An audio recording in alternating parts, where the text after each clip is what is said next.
우찌무라 간조전집 제9권 제35부 역사 두 번째 녹음. 기도드리고 녹음하겠습니다. 주님 은혜를 감사드립니다. 하나님 아버지, 귀한 책 늘 읽을 때마다 감사를 드립니다.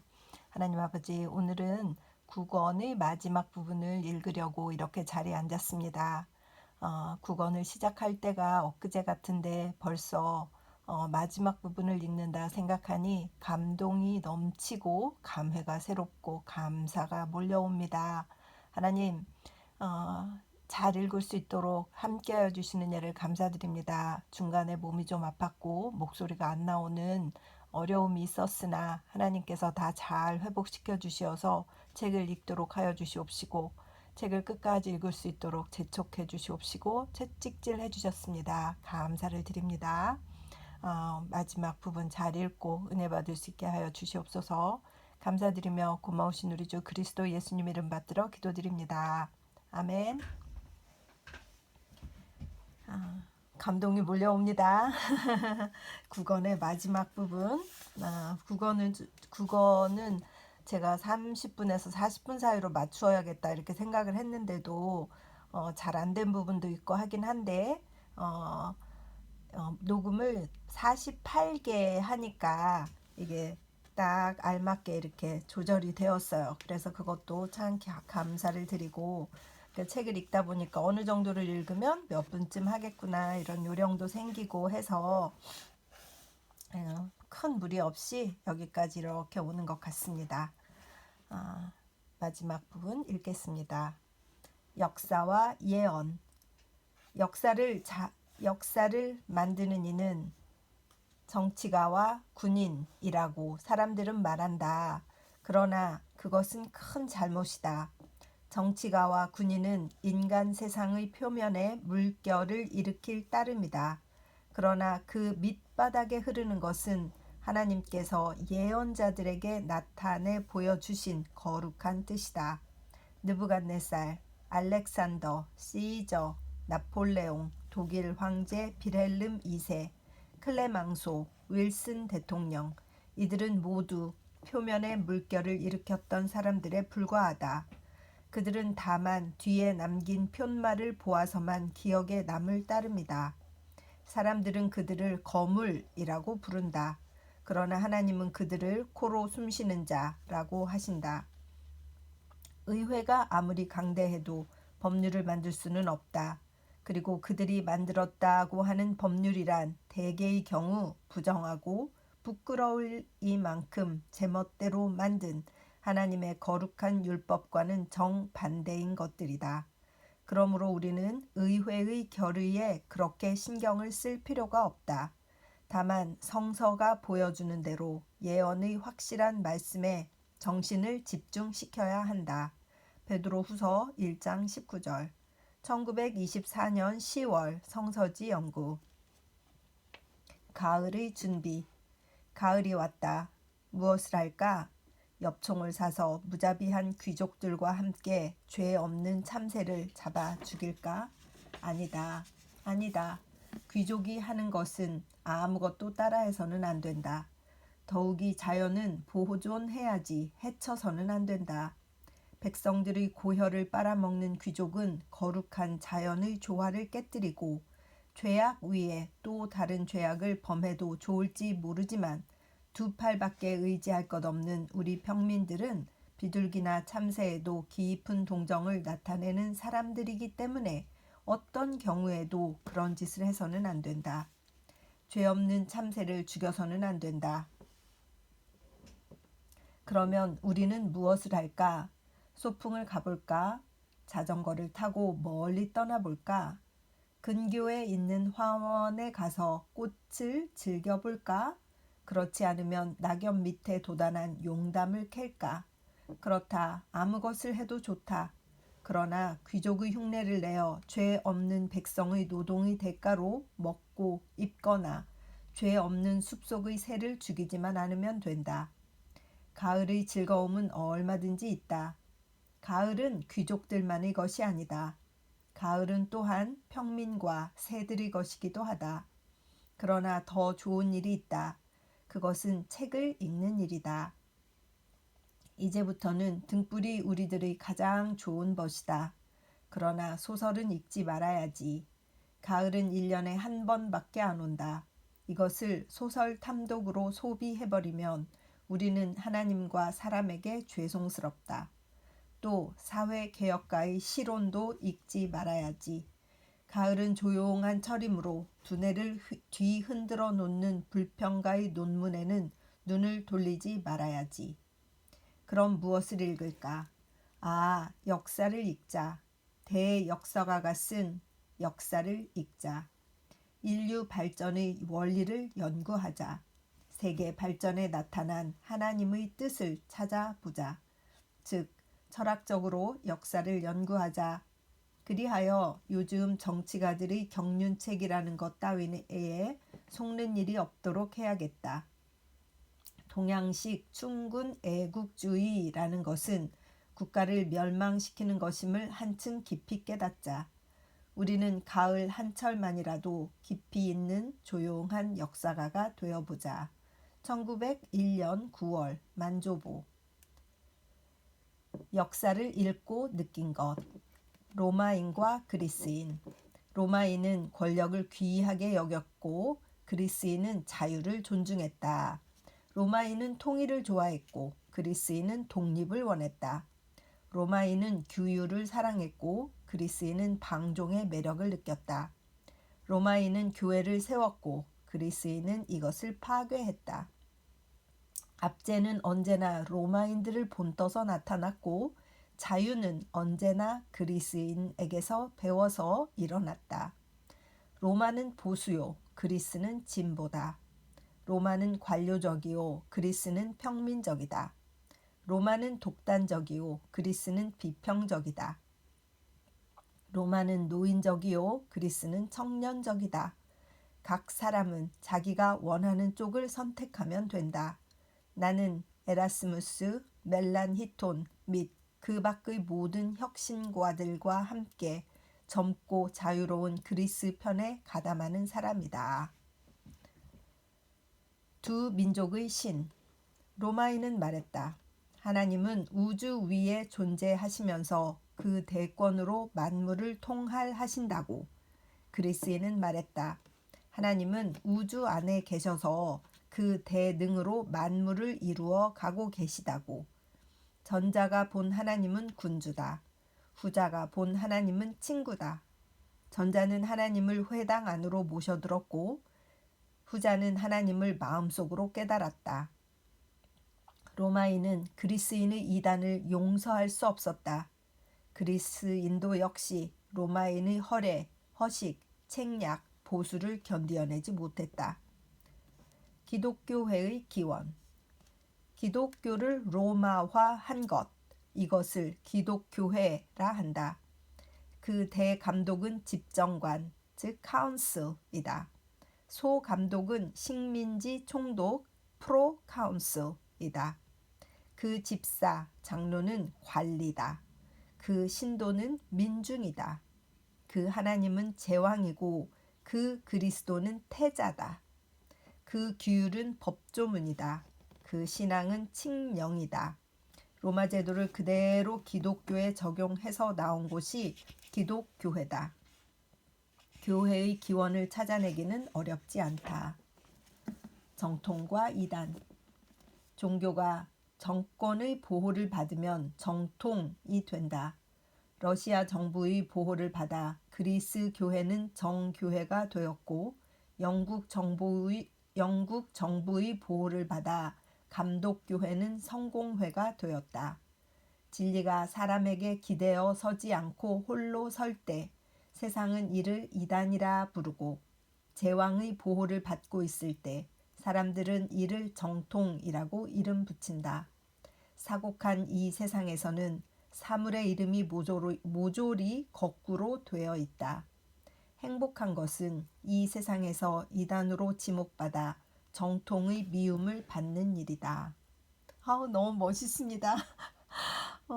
종교가 정권과 결탁하면 보호를 받는다는 게 결탁하는 거나 무엇이 다르겠습니까? 그것이 정통이 되는구나. 이런 말들이 이 제도를 이해하는데 굉장한 도움을 주는 것 같습니다. 로마 교회 가톨릭은 그 당시 로마의 그 정부의 허락을 받아서 시작했다가 로마의 정부보다 오히려 힘이 세져가지고 황제와 그 교황 사이에 큰 문제가 계속 있어 온 게 그 서양사의 그 중심이잖아요. 그래서 그렇게 막 십자군도 일으키고 그렇게 한 거 아니겠습니까? 종교와 정치, 하나님과 사람, 이것이 결탁하냐, 결탁하지 않느냐 하는 이런 미묘하고도 복잡하고도 그러나 그 권력 싸움 이런 것들이로구나 이런 것 생각이 들고 정말 이단이라고 막 이렇게 손가락질 할 때 우리는 이단을 예수 그리스도를 주님으로 인정하지 않는 자들을 이단이라고 한다 이렇게 배웠는데 우찌무라 선생님은 그 개념에 대한 그 자체의 데피니션이 조금 다르게 이렇게 가신 것 같다는 생각이 드는 거예요. 성경적으로 보면 비슷한데 조금 다른 거 이것을 이단이라고 한다고 저는 알고 있었거든요. 계속 읽겠습니다. 사상 혼탁의 원천. 신학 사상이 혼탁된 원천은 외국 선교사에게 있는가? 아니다. 그들을 파송한 서양 여러 나라의 교회에 있는가? 아니다. 교회를 설립한 웨슬리, 칼빈, 루터들에게 있는가? 아니다. 중세시대의 로마 카톨릭 교회에 있는가? 아니다. 그러면 어디 있는가? 나는 성 아우구스티누스에게 있다고 생각한다. 그는 서양 신학의 시조다. 그의 깊은 감화는 오늘날의 우리 일본 기독교 신자들까지 받고 있다. 아우구스티누스는 라틴계 사람이다. 그러므로 그리스도의 복음을 라틴식으로 해석했다. 라틴 인종은 정치적 인종이다. 그러므로 아우구스티누스의 신학은 정치적이다. 이른바 원죄설이란 것은 그에게서 나왔다. 속죄설이라는 것도 역시 그렇다. 그는 하나님과 사람을 절대적으로 격리시켜 놓았다. 그리하여 그리스도를 양자의 중간에 놓고 그 화목을 도모코자 하였다. 여기에서 교회의 필요성이 생겼다. 교회가 그리스도와 민중 사이에 서서 다시 그 화해를 도모하기 위함이다. 중보에다 또 중보를 끼워 넣었다. 하나님을 제왕으로 보고 사람을 신하로 보았던 라틴 인종에게는 중보의 연쇄로서만 상하의 연결이 지속되어 나가는 것이었다. 그러나 사람은 하나님의 아들이 아니다. 그러나 사람은 하나님의 아들이다. 그 신하가 아니다. 그는 법률로 지배당해야 할 사람이 아니다. 사랑으로 인도되어야 할 사람이다. 하나님과 사람 사이에는 어떠한 중보도 있어서는 안 된다. 교황도 필요 없다. 감독도 필요 없다. 교회도 필요 없다. 사람은 다만 아바, 아버지 하고 외치면서 하나님의 무릎에 뛰어가면 되는 것이다. 하나님과 사람 사이의 관계를 직접적이 아니라 간접적으로 만든 것은 그 책임이 성 아우구스티누스에게 추궁되어야 한다. 과거는 아무리 추궁해야 소용없다. 동양천지에서 새로이 그리스도의 복음을 믿게 된 우리들은 성 아우구스티누스가 창시해낸 서양 신학으로 몸을 묶을 필요는 하나도 없다. 우리는 아우구스티누스 이전으로 거슬러 올라가 복음을 그 맑은 원천에서 찾아야 하고 모든 신학과 모든 교회의 검속에서 벗어나 자유롭게 자유의 하나님께로부터 죄에서의 자유의 용서를 받아야 한다. 이 내용은 존 픽스 저 하나님에 관한 사상 Idea of God을 읽은 후의 소감 1908년 10월 11월 성서지 연구 우찌무라 간조 선생님이 창의해낸 사상이 아니라 존 픽스라고 하는 분의 하나님에 관한 사상을 이라는 책을 읽었거나 아니면 논문을 읽었거나 하시고서 깨달으신 거예요.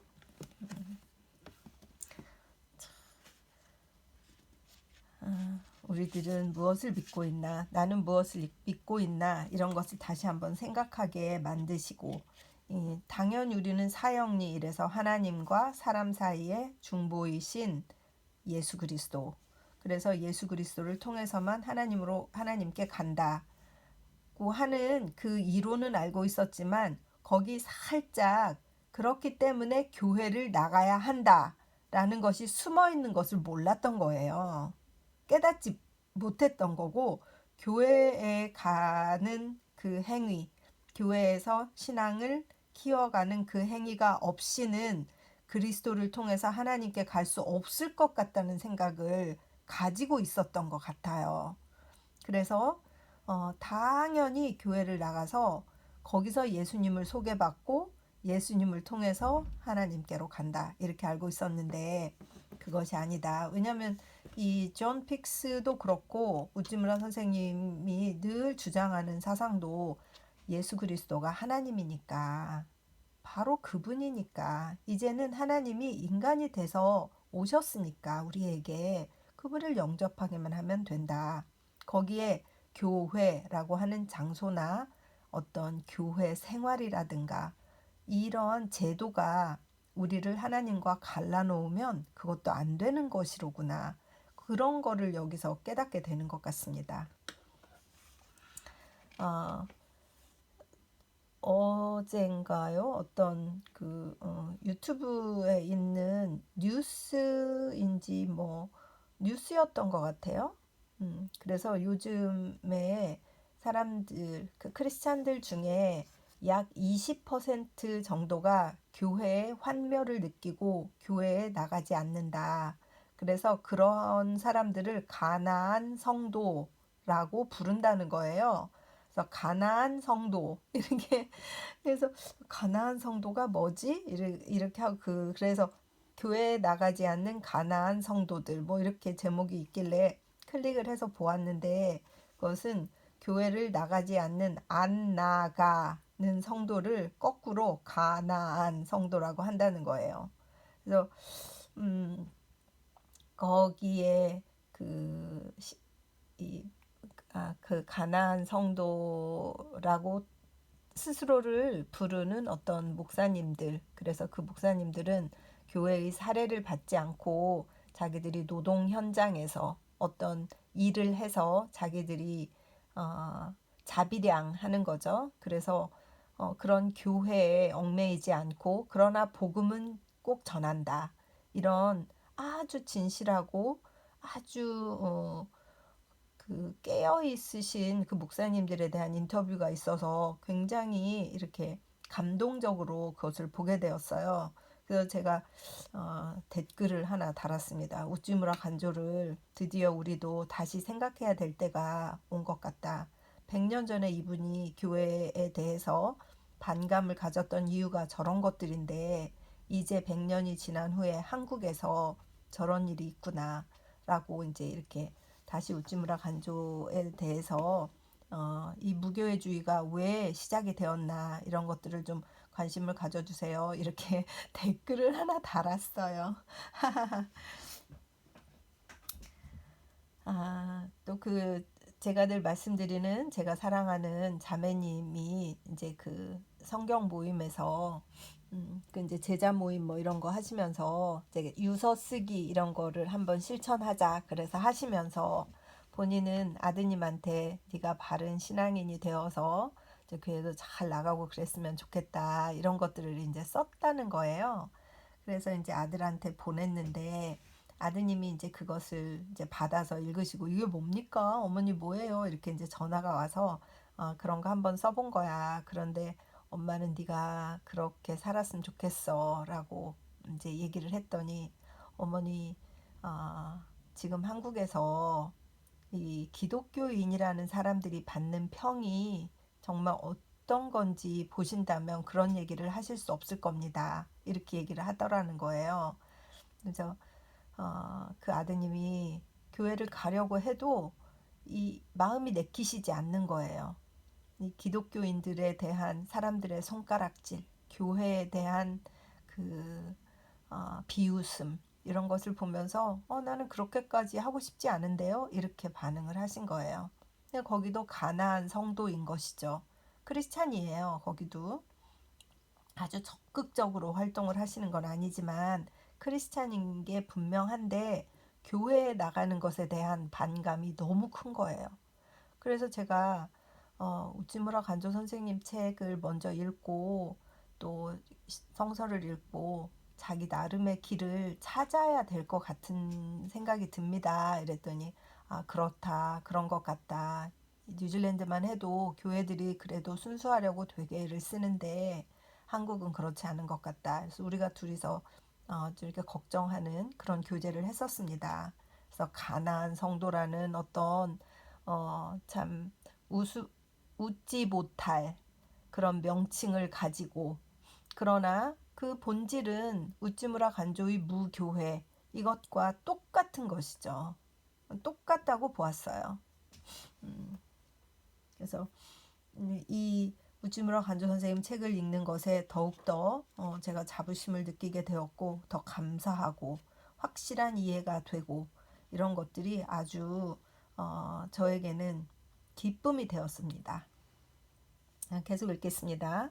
남는 사람과 남지 않는 사람 1923년 5월 10일 우스노미아에서 모든 육체는 풀과 같고 그 모든 영광은 풀의 꽃과 같다. 풀은 마르고 꽃은 떨어지되 주의 말씀은 세세토록 있도다. 이것은 성서에 있는 말씀입니다. 이와 비슷한 말이 불교 사상을 기초로 하여 쓰여진 헤이케 이야기의 첫머리에도 있습니다. 지원 정사의 종소리는 재행 무상을 울려주는 듯하다. 사라쌍수의 꽃 빛깔이 번성했던 것은 반드시 쇠퇴하고야 만다는 이치를 보여주는 것 같다. 이와 비슷한 말은 동서양 문학에 얼마든지 있습니다. 이런 것은 낡은 사상입니다. 인생을 비관하여 나타난 사상입니다. 그런데 비관은 진보에 방해가 된다는 이유로 근대인이 매우 싫어하는 사상입니다. 근대인은 죽음이나 늙는 것에 관한 말에는 흥미를 느끼지 않습니다. 그들의 흥미는 청춘 한 곳으로만 집중됩니다. 그렇지만 사실은 사실입니다. 제 아무리 천재문인이라 해도 죽음과 노쇠는 사정없이 닥쳐옵니다. 성서와 경전의 말이 진리고 문학자의 말은 거짓입니다. 사람은 풀과 같은 존재입니다. 그 영화는 꽃과 같은 것입니다. 이것을 아는 게 유익합니다. 이것을 모른다는 것은 모른 채 한다는 것은 손실입니다. 인생은 진지하게 이것과 맞부딪혀야 됩니다. 그리하여 죽음과 노쇠를 인정하고 이에 대처해 나갈 방도를 강구해야 됩니다. 모든 육체는 풀과 같고 그 모든 영광은 풀의 꽃과 같다. 먼 옛날은 그만두고라도 나의 짧은 일생 동안에도 이 진리를 증명하고도 남음이 있는 많은 사실들을 목격했습니다. 나는 소년시대에 독구가와 막부가 쓰러지는 것을 보았습니다. 청년시대에 사조 번벌 정부의 전성기를 보았고 장년시대에는 이와 싸웠으며 노경에 접어듦과 동시에 그것이 쇠퇴해 가는 것을 목격하는 즐거움을 누렸습니다. 만일 그 실예를 해외에서 찾는다면 더 현저한 것이 많습니다. 나폴레옹 3세 밑의 프랑스가 망하고 비스마르크의 밑의 독일이 일어난 것이 내가 10살 때입니다. 그런 독일 제국이 다시 내가 60세 때에는 자취도 없이 사라져 버렸습니다. 1891년 스다 산조라는 사람이 오우즈에서 러시아 황태자에게 부상을 입혔을 때 일본 전국은 깜짝 놀랐습니다. 그러나 오늘날 러시아의 이름을 듣고 놀라는 사람이 어디 있습니까? 청조의 이홍장의 이름을 듣고도 떠는 사람이 있다면 자다가도 웃을 일입니다. 스페인이 그 해외의 영토를 다 잃어버리고 난 후 세계 열강의 대열에서 낙오된 것도 극히 최근의 일입니다.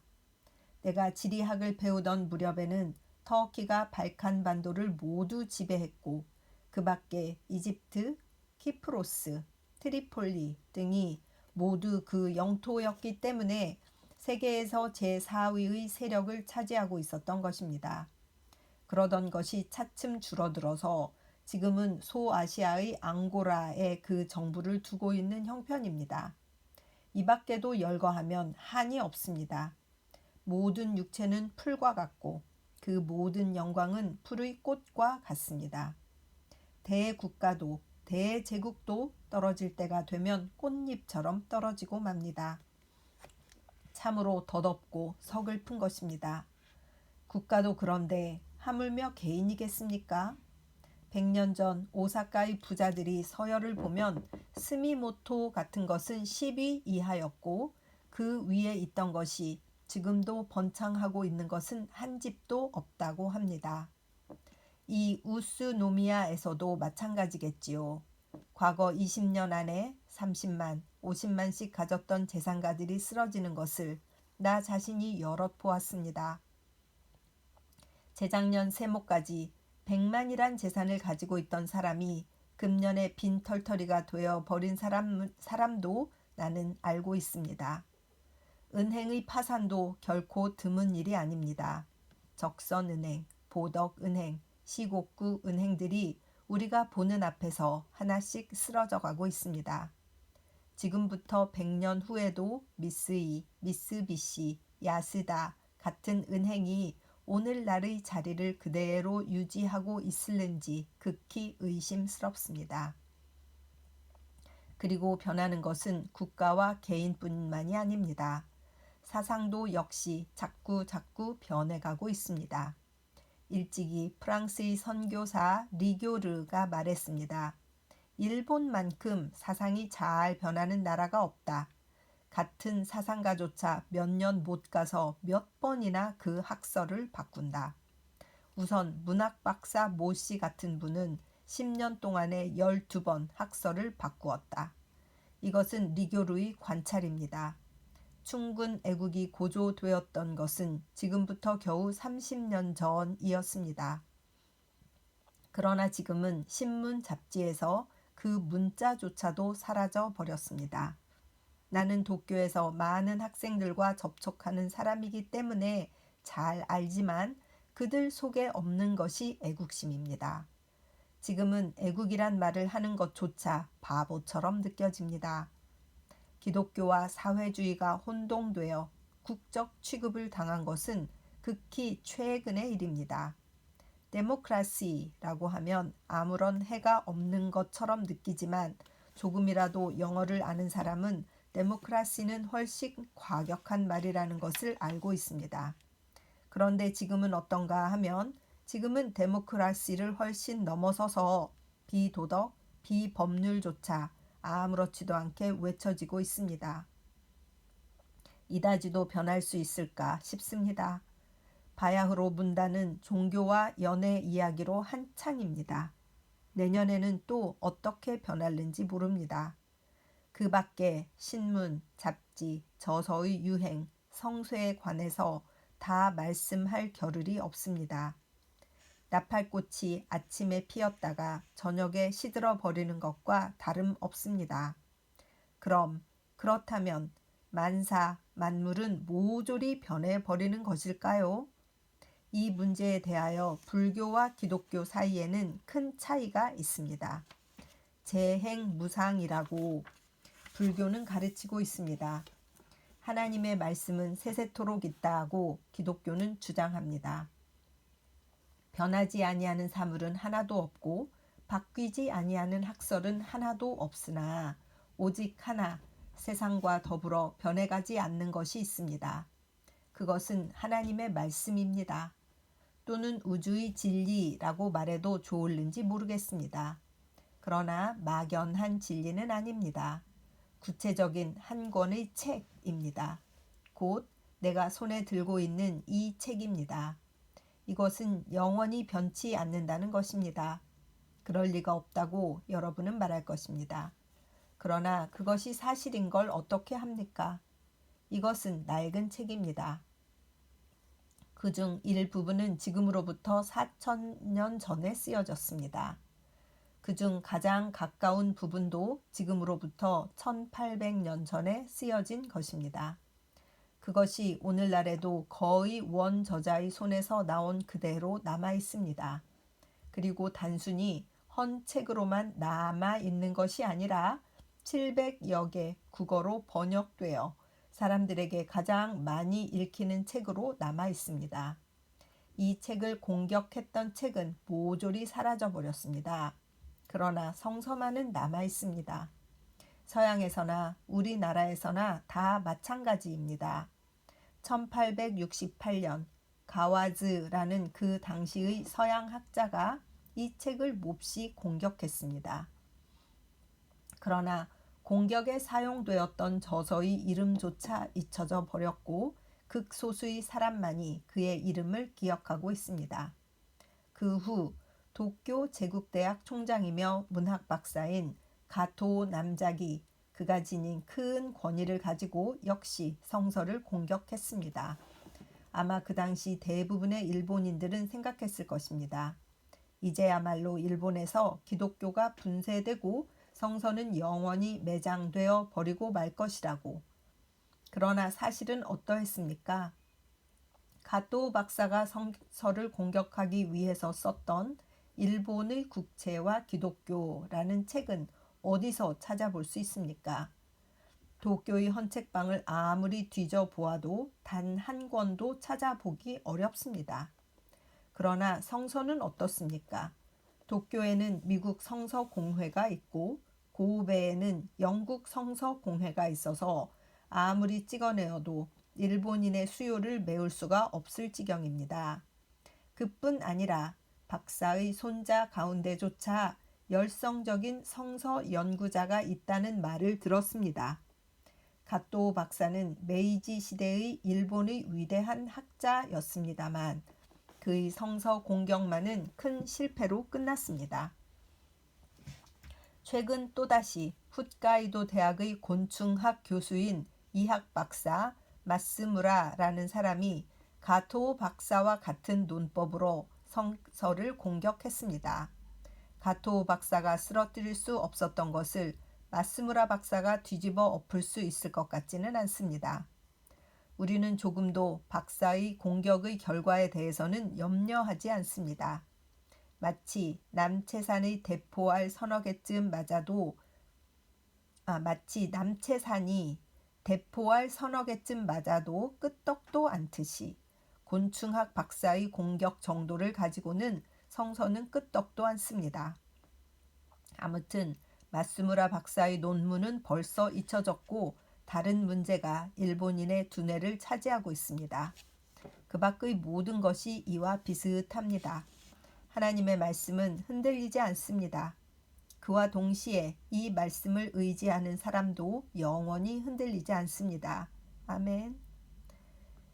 이 사실도 또한 인류의 과거 4,000년간의 역사가 증명해 줍니다. 세계에서 가장 오래된 국민이 어떤 국민입니까? 일본은 오래된 나라지만 그 역사는 3,000년도 못 됩니다. 그런데 유대인은 4,000년의 그것도 정확한 기록에 남아있는 역사를 가지고 있습니다. 최근 일본인의 큰 환영을 받은 뉴턴 이래의 세계적인 대학자라고 불리는 아인슈타인 박사도 역시 이 유대인 가운데 한 사람입니다. 서양에서는 고대 국민은 모조리 멸망하였지만 유대인만은 남아 있습니다. 왜 그럴까요? 하나님의 말씀을 위탁받은 국민이기 때문이라고 그들 자신이 말합니다. 근대에 이르러서 왜 영국 민족이 가장 강하고 신용 있는 국민으로 뽑히고 있을까요? 이 물음에 대해서 영국의 전 수상 로이드 조지나 미국 대통령 하딩이 분명히 대답하고 있습니다. 우리에게는 성서가 있기 때문이다 라고. 세계를 널리 한번 둘러보십시오.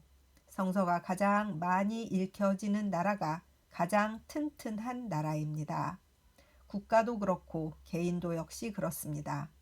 사람 자체는 심히 약한 존재입니다. 그러나 마땅히 의지할 분에게 의지하면 강하게 될 수 있습니다. 요동치 않는 분에게 의지하면 요동치 않습니다. 나 같은 약한 사람도 성서에 의지했기 때문에 이런 반그리스도적인 일본에서 그것도 이른바 기독교 국가의 국민들로부터 아무런 도움도 받지 아니하고 과거 30년 동안에 걸쳐 나의 믿음을 지속해 올 수 있었습니다. 24년 전에 내가 성서지 연구를 처음으로 냈을 때 나를 공격하고 조서하던 잡지가 잔뜩 있었습니다. 그 가운데에는 오오쿠마 후작 주필의 대제국이라는 잡지도 있었습니다. 그런데 그 가운데서 오늘까지 남아있는 것은 한 가지도 없습니다.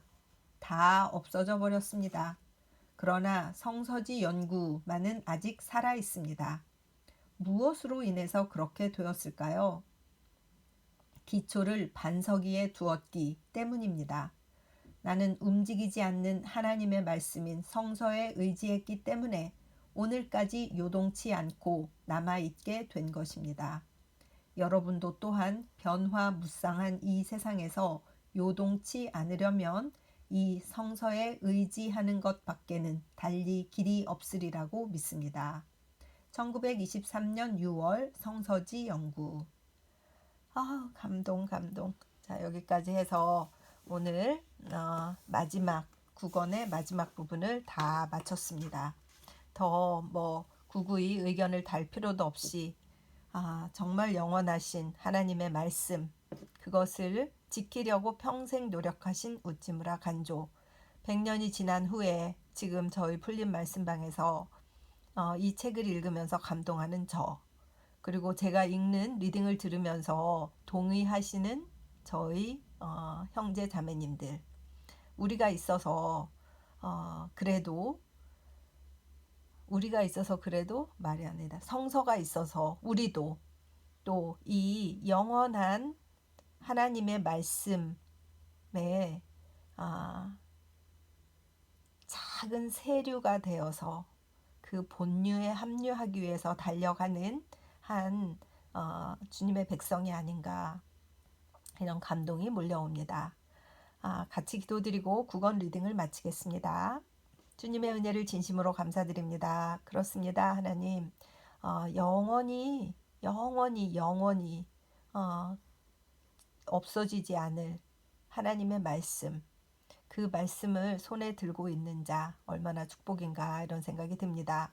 하나님 아버지, 세상이 험난하고 여기저기에서 지진과 화산과 홍수와 폭풍과 이런 여러 가지 좋지 않은 소식들이 들려오고, 기후 변화, 세상이 점점 더 어려워진다라는 참 비관적인 소식들이 많이 들려오지만, 우리는 하나님의 말씀을 붙잡고 영원한 세계로 가기 위해서 걸어가고 있는 사람들이기 때문에 희망에 차 있고 확신에 차 있고, 아직도 우리가 할 일이 있다라고 믿고 다음 세대에게 무엇인가 희망찬 것을 주는 그런 세대가 되고 싶다라는 생각을 하는 것 같습니다. 9권을 잘 읽었습니다. 큰 감동을 받았고 큰 도전을 받았습니다. 하나님 아버지, 귀하신 우찌무라 간주 선생님의 리딩이 땅에 떨어지지 않고 한 분에게라도 들려져서 그분들의 신앙이 좋아지고 그분들의 삶이 희망이 넘치는 귀한 주님의 백성들 될 수 있도록 인도하여 주시옵시고, 우리 모두 나중에 주님 앞에 갔을 때 그때 이 리딩을 들었노라 하고 교제할 수 있는 형제자매님들이 꼭 되시기를 주님 큰 축복으로 함께하여 주시옵소서. 감사드리며 고마우신 우리 주 그리스도 예수님 이름 받들어 기도드립니다. 아멘.